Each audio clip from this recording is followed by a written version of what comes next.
एम्यूज़ music stars academy में आप सभी का स्वागत है। मैं हूं मीनाक्षी सिंह और आज आपके सामने हाजिर हूं वापस से वही क्वेश्चंस लेकर जो हमारी सीरीज़ पहले से चलती आ रही है 1000 क्वेश्चंस की।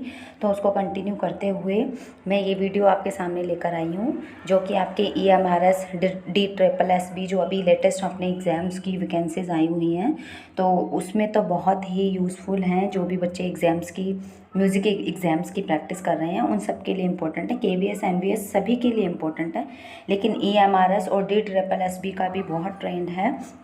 अभी बहुत ज़्यादा ही इसी पे बच्चों का फोकस है, तो उसी को जारी रखते हुए हमने ये आपके सामने जो है क्वेश्चंस की सीरीज़ स्टार्ट की है ताकि बच्चे अच्छे से अच्छे प्रैक्टिस कर सकें। ठीक है, अगर आप एग्ज़ाम से रिलेटेड कुछ भी इंफॉर्मेशन हमसे लेना चाहते हैं तो आपको ये नंबर दिया हुआ है, इस नंबर पे आप हमसे कांटेक्ट कर सकते हैं। प्रभा मैम और मैं, हम दोनों मिलकर ये क्लास देते हैं। ठीक है, जिसमें आपको इससे जुड़ी जो भी इंफॉर्मेशन चाहिए होगी आपको डिटेल में सारी चीज़ें उपलब्ध करा दी जाएंगी और हमारी यही उम्मीद है कि आप अच्छे से अपनी प्रैक्टिस करें। ठीक है, अब ले लेते हैं हमारा 31 क्वेश्चन। हनुमत मत की राग रागिनी वर्गीकरण अवधारणा के अनुसार कितने राग व उनकी कितनी रागनियाँ मानी गई हैं। ठीक है, ऑप्शंस आपको दिए हुए हैं, 4 ऑप्शन आपको दिए हुए हैं। 6 राग 36 रागिनी, 6 राग 25 रागिनी, 6 राग 30 रागिनी और 5 राग 36 रागिनी। आई होप ये क्वेश्चन आपको आता होगा। अगर क्वेश्चन आपको नहीं भी आता है तो आप हमारी डिटेल में जो वीडियोस है वो देख सकते हैं और इसका ये भी जो आपके डाउट है वो क्लियर कर सकते हैं। आपको मैंने 10 सेकंड दिए हैं। ठीक है, तो इसका सही आंसर है सी, 6 राग और 30 रागिनी हनुमत मत के अकॉर्डिंग मानी गई है। ठीक है, 4 मत हैं, वो आप डिटेल में हमारी वीडियोज़ देख सकते हैं। क्वेश्चन नंबर 32, पंडित वेंकट मुखी द्वारा राग वर्गीकरण हेतु बताई गई थाट की संख्या। पंडित वेंकट मुखी ने थाट की संख्या बताई है, तो आपको बताने हैं। 4 ऑप्शंस आपके सामने हैं, 105, ठीक है, या 72, 32 या फिर 12। ठीक है, आप 4 ऑप्शंस आपको दिए हैं, इन चारों में से बहुत इजी क्वेश्चन है और ये बहुत इंपॉर्टेंट क्वेश्चन है। ये मोस्टली एग्जाम्स में देखने को मिलता है। तो जो इंपॉर्टेंट क्वेश्चन होते हैं ना उनको हमें ध्यान से करना होता है और डीपली इन्फॉर्मेशन ले लेते हैं तो वो कहीं ना कहीं बेनिफिट देता है। ठीक है, तो इसका सही आंसर है बी, 72। ये तो आप सभी को पता ही है। ठीक है, चलिए अब हमारा नेक्स्ट क्वेश्चन ले लेते हैं।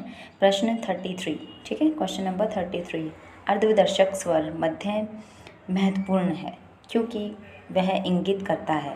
ठीक है, अर्धदर्शक स्वर किसे बोला जाता है? म को बोला जाता है, क्योंकि वो ऑक्टेव को 2 पोर्शंस में डिवाइड कर देता है, वो बीच में स्टे करता है। ठीक है, तो उससे बताना है कि 4 ऑप्शंस हैं आपको।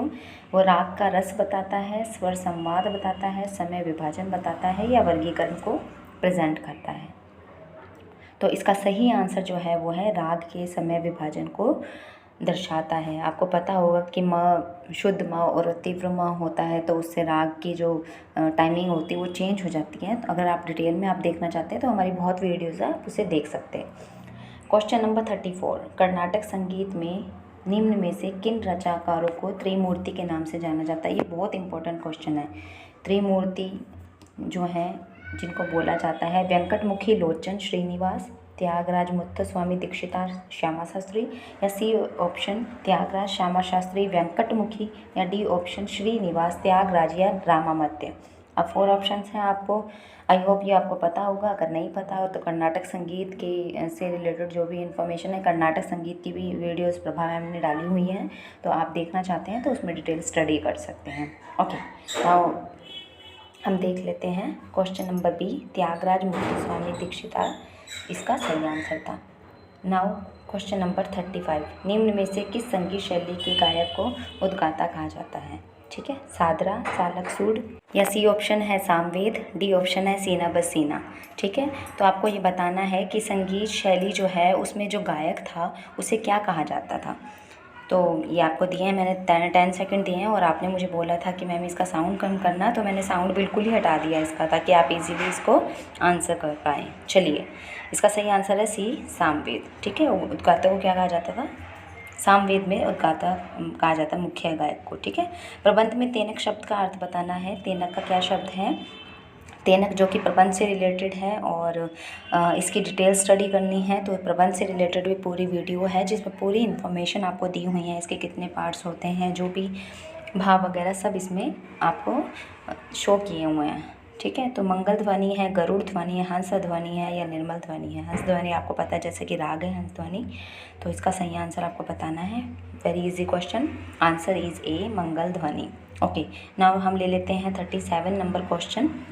अमीर खुसरो का जन्म स्थान बताना है। अगर आपने अमीर खुसरो की जीवनी के बारे में देखा है, डिटेल स्टडी करी है, तो आप इजीली इसका आंसर दे पाएंगे। अगर आपको नहीं आता है तो कोई बात नहीं, अमीर खुसरो के बारे में हम ज़्यादा से ज़्यादा जानने की कोशिश करेंगे ताकि आपके एग्जाम्स में कोई भी क्वेश्चन आए आप उसे इजीली अटैम्प्ट कर पाएँ। ठीक है, तो आपको 4 ऑप्शंस दिए हैं, दिल्ली, लखनऊ, पटियाला या लाहौर।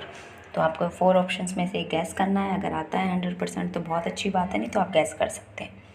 चलिए इसका सही आंसर देख लेते हैं हम। इसका सही आंसर है सी, पटियाला। क्वेश्चन नंबर 38 हम देख लेते हैं। उत्तर भारतीय और कर्नाटक संगीत, ये दोनों आपको पता है संगीत पद्धतियाँ हैं, तो उसमें कुशलता से जो बजाने वाले कलाकार हैं वो कौन है। जो उत्तर संगीत में भी और उत्तर भारतीय संगीत में भी, कर्नाटक संगीत में, दोनों में अच्छे कलाकार माने जाते हैं। तो A option Pandit Gajanan Rao Joshi, B Puttur Devdas Joshi, C T N Krishnan, D M S Gopal Krishna. तो आपको 4 ऑप्शंस में से बताना है कि कौन सा ऑप्शन सही है। तो गैस कीजिए, मैं आपको 10 सेकंड देती हूँ, आप गैस कर लीजिए कि कौन सा आंसर सही होना चाहिए। जो उत्तर भारतीय और कर्नाटक संगीत दोनों में अच्छे कलाकार हैं, तो इसका है M S Gopal Krishnan. Option D इसका सही आंसर है। चलिए हम अपना नेक्स्ट क्वेश्चन ले लेते हैं। प्रश्न नंबर जो है 39, सायकालीन राग। अगर आपने रागों के बारे में पढ़ा है कि प्रातःकालीन राग कौन सा है, संधि प्रकाश राग, सायकालीन राग, ये सब कुछ कैटेगरीज हैं, तो सबकी क्या है कि कुछ ना कुछ क्वालिटी है। अगर उस क्वालिटी को हम जान लेते हैं तो आंसर देना बहुत ईजी हो जाता है। तो चलिए हम देख लेते हैं, अहिर, भैरव, मारू, बिहाग, शुद्ध सारंग या कोई नहीं, आपको बताना है। और कमेंट बॉक्स में आपको ये भी बताना है कि इन सब रागों का समय क्या है। चलिए इसका आंसर है कोई नहीं। ठीक है, इसमें जो तीनों रागें दी हैं, तीनों का ही सायकालीन नहीं है। अब आपको बताना है कि कब गाए जाने वाले राग है और किस प्रहर में गाए जाते हैं। क्वेश्चन नंबर हमारा ले लेते हैं 40, सितार की चिकारी का तार आपको बताना है। सितार में जितने तार होते हैं सबका डिफरेंट डिफरेंट नाम है। अगर आप देखें सितार में 7 तार होते हैं और उनको किस तरीके से मिलाया जाता है, कौन सा तार किस में मिलाया जाता है, ये आपको पता होना चाहिए। इससे रिलेटेड क्वेश्चन ज़रूर बनकर आता है। तो अभी चिकारी के तार की बात हो रही है कि तारसा, मध्यसा या मंद्रसा। तो आपको बताना है कि इन तीनों में से कौन सा सा है। तारसा में चिकारी का तार जो है वो मिलाया जाता है। ठीक है, तो ये थे हमारी क्वेश्चन की टॉप 1000 MCQ सीरीज़ को चलाते हुए कुछ इंपॉर्टेंट क्वेश्चंस। आई होप ये सब आपको पसंद आएंगे और आपके एग्ज़ाम्स के लिए बहुत इंपॉर्टेंट होंगे। ये हमारा DSSB, UGC नेट, KVS सभी के बैचेस स्टार्ट हैं। अगर आप हमसे कांटेक्ट करना चाहते हैं तो आपको कांटेक्ट नंबर दिया हुआ है, आप उससे हमसे कांटेक्ट कर सकते हैं। ठीक है, आपकी अच्छी बेहतर प्रैक्टिस कराने की हमारी पूरी गारंटी है।